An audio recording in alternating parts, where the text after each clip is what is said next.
Welcome to SelfTax YouTube channel. If you're an expat, business owner, or landlord and you're not subscribed yet, this channel is for you. We break down tax rules, deadlines, and changes clearly and simply. Hit subscribe and stay compliant, without the stress.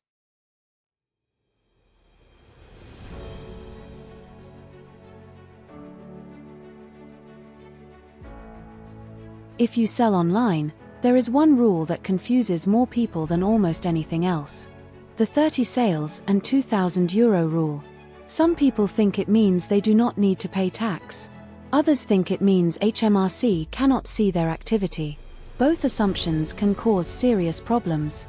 In this video, I am going to explain what this rule actually means, what online sellers get wrong about it, and what you may still need to report to HMRC in 2026. Let's start with the most important point. The 30 sales and €2,000 rule is not a tax-free allowance. It is a reporting rule used by digital platforms. Under the platform reporting rules, a platform may not need to report a seller as a reportable seller for that period if that seller made fewer than 30 sales of goods and was paid no more than €2,000 during the reportable period. That rule is about platform reporting. It does not automatically mean your income is tax-free. It does not automatically mean you do not need to report income to HMRC. HMRC's guidance says platforms report seller information and income to HMRC yearly, and HMRC's online seller information page explains that sellers with at least 30 items sold or about £1,700, equivalent to €2,000, may be told their information has been shared. The consultation and internal manual make clear that less than 30 sales and not more than €2,000 is an excluded seller condition for platform reporting purposes. The biggest misunderstanding is this. People think that if they stay below 30 sales or below €2,000, they do not need to think about tax at all. That is not how UK tax works. Whether you owe tax depends on what you are doing, why you are doing it, and whether you are making taxable income or gains. The platform reporting threshold and your tax obligations are not the same thing. You could be below the reporting threshold and still have taxable income. You could be above the reporting threshold and still not owe tax in some situations. These are two different questions. HMRC's guidance for online sellers says that platform reporting does not change existing tax rules and that income may still be taxable depending on the activity. The guidance also notes that selling personal items does not always create tax, but trading activity can.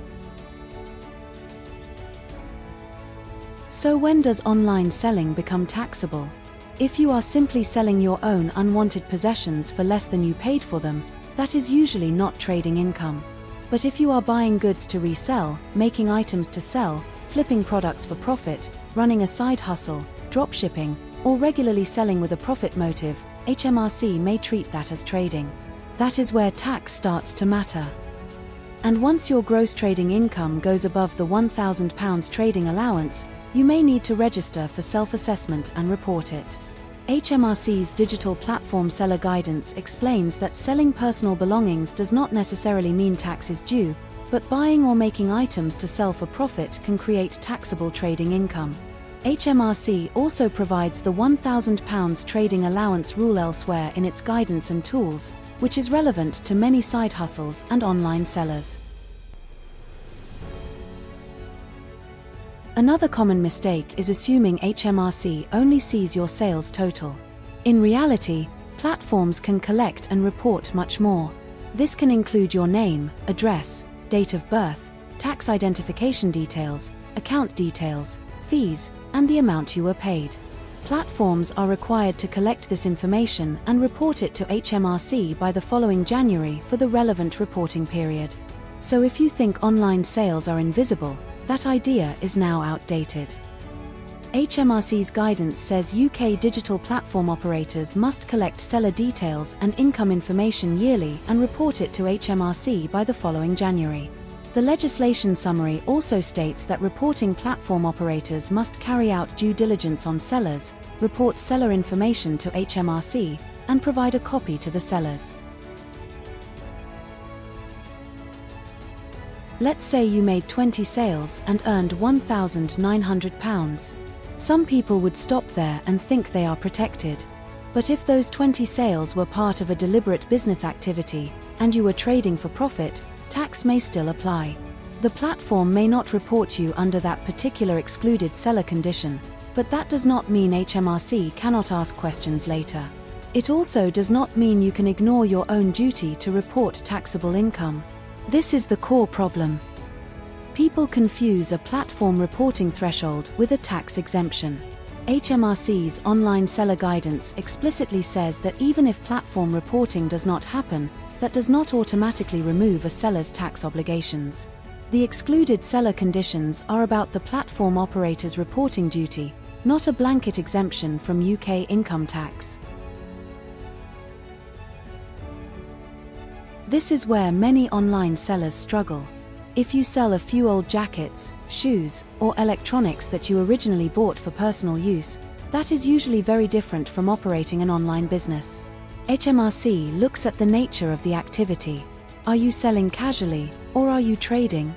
Questions that matter include: did you buy the item to resell it? Did you improve or package items for resale? Are you selling repeatedly? Are you trying to make a profit? Are you operating in a business-like way? The more the activity looks like a business, the more likely it is to be treated as trading. HMRC's guidance for selling goods or services on digital platforms distinguishes between casual disposal of personal belongings and selling activity that amounts to trading. The older consultation and reporting framework also focus on seller activity and sales patterns for reporting purposes, but tax treatment still depends on the actual nature of the activity. If you sell online regularly, record keeping is not optional. Keep your sales totals, platform fees, postage costs, purchase costs, refunds, receipts, bank payouts, inventory records if you buy stock. Good records help you work out whether you are trading, whether the £1,000 trading allowance is relevant, and whether your tax return is accurate. Without records, it becomes much harder to explain your numbers if HMRC asks. HMRC's platform seller guidance and broader tax tools guidance make clear that sellers should keep proper records of income and relevant costs so they can work out their tax position accurately. Platforms also report information yearly, so your own records should match what is being reported. Here is the practical takeaway for 2026. Do not treat the 30 sales and €2,000 rule as a tax-safe zone. Instead, ask the real questions. Am I just selling personal items? Or am I trading? Did my income go over the £1,000 trading allowance? Do my records support what I am reporting? Would my activity make sense if HMRC asked me to explain it? If you answer those questions honestly, you will be in a much stronger position than someone who relies on internet myths. This approach matches HMRC's own messaging that the platform reporting rules do not replace normal tax rules, and that sellers still need to consider whether their activity creates taxable income. The 30 sales and €2,000 rule is one of the most misunderstood rules affecting online sellers. It is about platform reporting, not a general tax exemption. If you understand that distinction, you avoid one of the biggest mistakes sellers make in 2026. Stay informed, keep records, and make sure you understand the difference between being reported and actually being taxable. Thanks for watching. Subscribe to SelfTax for clear practical UK tax guidance.